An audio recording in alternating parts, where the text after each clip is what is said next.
So we got the underwhelming performance by Regis Prograis, and we got the crazy knockout by Tszyu, and some other stuff I wanted to talk about. Either way, let's chop it up. Hey, hear him. Down goes Frazier. Down goes Frazier.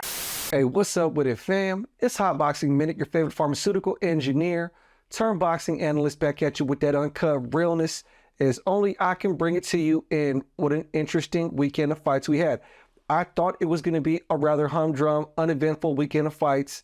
Turns out the two big main events were pretty awesome. I want to talk about it. Plus, we got some Canelo news. If it involves Canelo, the face of boxing, I'm going to talk about it.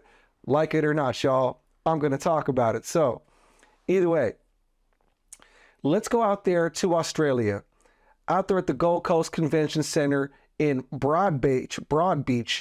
At the Gold Coast Convention Center in Broad Beach, we had Tszyu with the fabulous first round knockout of Carlos Ocampo, and he did it in stunning fashion. I've never seen a crowd like that for a fighter. Actually, I have seen crowds like that. I just didn't see, I've never seen pyrotechnics like that. There's like, they shoot flames out of the crowd and they make it really have a feeling like it's WWE or something. I forgot what the event promotion company is called out there, Main Event, or not Main Event, but one of those names out there. And it's fascinating because it was a great production. It was a packed house. Australia definitely comes out there to support their fighters. Carlos Ocampo, who has proven enough in the past that he's a sturdy competitor, really had nothing to offer Tszyu in that fight. Holy crap. Tszyu essentially starched him. Going into that fight with Carlos Ocampo, I was under the assumption that Tszyu and him were going to have at least some kind of a competitive fight, because Carlos Ocampo has shown in the past that he's got some decent craft. He may not be the heaviest puncher, but either way, he caught a heavy right hand early in that fight and never quite recovered, and Tszyu proceeded to starch him and beat him up nasty, dropped him the first time. Carlos Ocampo got back up. Carlos Ocampo got knocked down again short time afterwards, and the referee waved it and called an end to the affair for a fabulous first round stoppage for Tszyu. And it was quite an amazing spectacle to watch, especially because Carlos Ocampo just recently went the full distance with Sebastian Fundora, and Sebastian Fundora later got knocked out by another fighter, Brian Bala Mendoza. But that's a whole different thing entirely. Either way, I was under the assumption that Carlos Ocampo was a sturdy fighter, tough Mexican guy, but I guess he just was not enough for the Tszyu Express. Now, where does that leave Tszyu in all of this mess? You know, Tszyu has been waiting for over a year to get that fight with Jermell Charlo. Tszyu is the #1 ranked competitor, the mandatory challenger for Ironman Jermell Charlo's WBO strap, and in effect, the rest of the other 154 belts that Jermell Charlo possesses. Ironman Jermell Charlo is the undisputed champion, and Tszyu has been patiently waiting for his moment. So now that Tszyu has this knockout of Carlos Ocampo out of the way, all that's left is him and Jermell Charlo. Now, Jermell Charlo has by September 30th to mandatory defend that WBO strap. Otherwise, he gets stripped of it. And at that point, it's going to be between Tszyu and Bikram Murtazayev to fight it out, should Jermell Charlo decide he wants a tune-up before fighting Jermell Charlo. Or maybe Jermell Charlo vacates all of his belts and moves up to 160 because he's just tired of being at 154. We don't know what's going on, but should he vacate or should he get stripped and decide he wants a warm-up or something, or a tune-up, then it would be between Bikram Murtazayev and Tszyu. In the other sanctioning body rankings that are #1 contenders to Jermell Charlo's different belts that are not the WBO belts, there's Bikram Murtazayev, Israel Madrimov, and Brian Bala Mendoza, all waiting in the other 3 sanctioning bodies to get their crack at Jermell Charlo. So Jermell Charlo has some decisions to make, and I think easily out of all those top-rated contenders in all of those sanctioning body systems, Jermell Charlo is, Tszyu is the toughest opposition out of all of those people there. So Jermell Charlo will just have to wait and see what's going on with that. And to make it even more interesting on that note, you know, his brother, Jermall Charlo, recently posted on Twitter something different. He posted The picture, somebody made a graphic of him and Canelo, you know, because there's rumors about Jermall Charlo and Canelo possibly being in the contention for a fight in September. And he said Canelo versus the future of boxing and his brother, Jermell and Jermall. I don't know if that means they're going to fight on the same fight card potentially in the future. I don't really know. But there's a ton of options open right now for Tszyu. He's riding a huge train of publicity and hype right now, and I hope he takes full advantage of it. It's great when new entertainers and new potential stars enter the ecosystem, and obviously Tszyu, he's got a brother, Nikita Tszyu, who's also a competitor. Some would say Nikita Tszyu even punches harder than Tszyu. Regardless of what, both Tim and Nikita are the offspring of the boxing legend Costa Tszyu, the former undisputed, I believe he was the 140-pound champion or 147-pound. If he wasn't undisputed, at the very least he was unified, and he was one of the biggest threats of his era in the late 90s and early 2000s. He should have fought Julio Cesar Chavez. He ended up getting stopped by Ricky Hatton towards the very tail end of his career. But Costa Tszyu is a fan favorite. That definitely helped propel Tszyu in the eyes of fans, because hell, that's pretty much boxing royalty when your father was a champion of multiple divisions and a unified champion at that. Now, let's take a step away from the Gold Coast out there in Australia. Let's head back here to the States, out there in New Orleans. Rougarou, Regis Prograis, who happens to be one of my favorite fighters in the world. I like Regis Prograis, I always have. He had a fight out there at the Smoothie King Arena, his homecoming fight in New Orleans against Danielito Zorrilla. Danielito Zorrilla was a contender for that WBC strap. Danielito Zorrilla was known for having some pop, but not really considered a threat to any of the top dogs in the 140-pound division.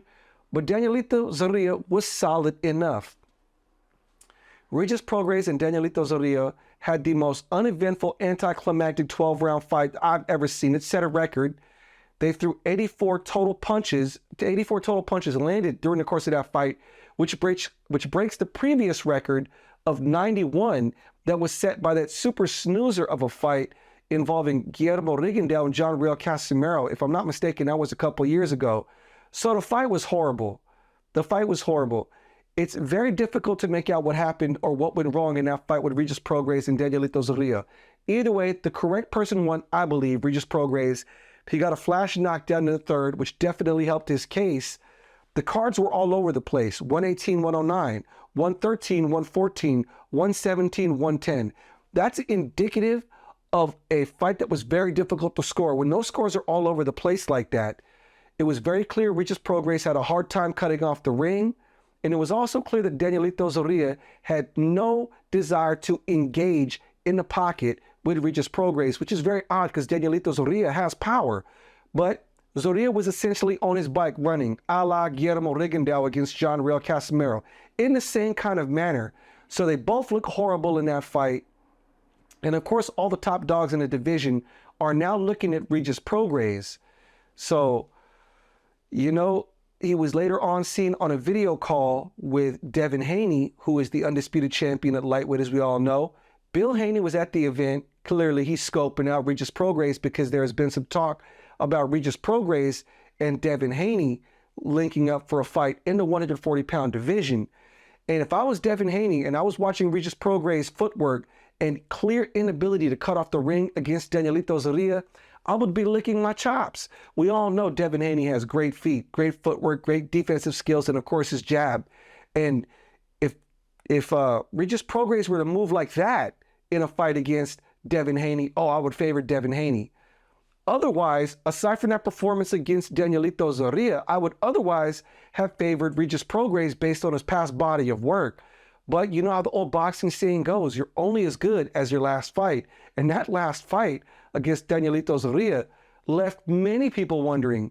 And, you know, it is what it is. Welcome to boxing. It's an unfair game, and people are judged in unfair criterion.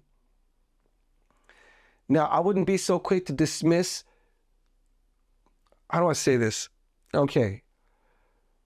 So Regis Prograis had a rather mediocre outing against Danielito Zorrilla to no fault of his own. He still won it by split decision. But many boxing fans, in typical casual boxing fan fashion, are ready to throw Regis Prograis under the bus, as if Regis Prograis has not spent most of his 140 career as one of the most avoided guys and known for being one of the most dangerous and most doggedly determined fighters in the 140-pound division. Don't let one bad performance make you discount his worth as a fighter. Regis Prograis still got the win, folks, regardless. I do distinctly remember when Alexander Usyk moved up to heavyweight and he had back-to-back mediocre performances in the heavyweight division prior to beating Anthony Joshua and becoming the unified heavyweight champion.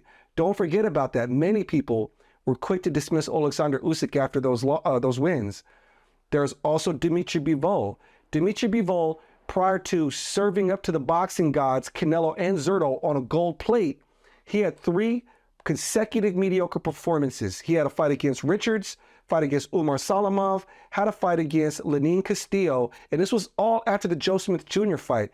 Joe Smith Jr., some say, rocked him so nasty in that fight at the end of one of those rounds that after that, Dimitri Bivol was kind of scared to engage, and he had those mediocre performances. Then what happened? He served up Canelo, served up Zurdo. So with that being said, don't be so quick to dismiss Regis Prograis, folks. He's still a threat and still one of the top fighters in the 140-pound division. Mark my words on that. So that's just about all I wanted to say on Regis Prograis. For those of you out there who saw that event, do you believe Regis Prograis is washed? Let me know in the comment section, folks. Let's chop this up. Hit that like button if you haven't already done so. Press follow. Okay, so we got a bit of an update in the Canelo fight negotiation situation, right? Badou Jack recently came out and he said that, you know, he is not going to fight. Let me see if I can pull up what he said exactly here, okay? Hold on. Got to look it up here. So Badou Jack essentially said he's out of the running. So Canelo was supposedly fielding offers from David Benavidez, which has since been taken off because I believe Benavidez is going to fight Morrell. Then he had Jermall Charlo and Badou Jack. Badou Jack is the 40-year-old WBC champion in cruiserweight. Badou Jack recently posted a tweet and he said, "I won't be fighting Canelo next. They said the weight difference is too much. They wanted to drain the old man and fight me 20 pounds under the cruiserweight limit for the title, plus a rehydration clause. Canelo, let's give the fans what they want and give them the fight with David Benavidez." That was what Badou Jack said. And of course, all the Canelo critics came out in full force for saying, why does he want to add, you know, rehydration clauses and, you know, catch weights and stuff? It's never been in my type of flavor to attack anybody for doing that. I never went at Floyd for that. Never went at Miguel Cotto for that. Never went at Tank Davis for that. So I'm not going to go at Canelo for that. If you got the A-side benefit and you can find some way to get leverage, hey, by all means. Listen, this is the nature of the game today, and I'm not going to virtue signal and, oh, that's so wrong. Hey, it is what it is. I'm only taking the game for what it is currently. Now, take into account that Badou Jack said in his interview with Mike Tyson, on Hot Boxing with Mike Tyson, because he was on that podcast, he said in July of 2021 that he would fight Canelo at 175 when Canelo was 168 pounds. He said he'll take that fight. Now, fast forward here to 2023, Badou Jack weighs 200 pounds, and he says he's not going to cut down that weight for life-changing money against Canelo Alvarez. More power to Badou Jack, but just remember, folks, Badou Jack was the first one that pitched out the idea of fighting Canelo. So, you know, it is what it is. Make any narrative or assumption you want for Canelo's worth as a fighter or Badou Jack's worth as a fighter in the comments section if you'd like. It's not my flavor. And either way, I really hope that Canelo does this fight with Jermall Charlo, because like I said, Jermall Charlo posted on his IG Live a little story that said it was a screenshot of a graphic someone made on Twitter that had half Canelo's face, half Jermall Charlo's face, and then Jermall said Canelo versus Maul and Mel in this Instagram story picture. So in my mind, I'm thinking like an optimist. Yeah, we're going to get Canelo versus Jermall, and then we're going to get Mel versus Tszyu to finish out this year. That's what I'm hoping that means. Because now that we've got kind of Badou Jack out of the picture, supposedly, that leaves Jermall Charlo as the best and most likely candidate going for the end of the year against Canelo Alvarez. And I really hope that fight happens. I would love to see the fight. I think it's a fun, competitive fight. Obviously, it will be great to address some of his critics because they won't stop nagging about it and haven't stopped nagging about it for years. Hey, give the fans what they want. If it's not going to be Benavidez versus Canelo, I say, hey, give us Charlo Jamal versus Canelo Alvarez to round out the year. Anyways, boxing community, that's going to be it for me on this video. Hit follow if you haven't already done so. Hit that like button. This is Hot Boxing Minute, the future of boxing analysis on YouTube and TikTok. Peace.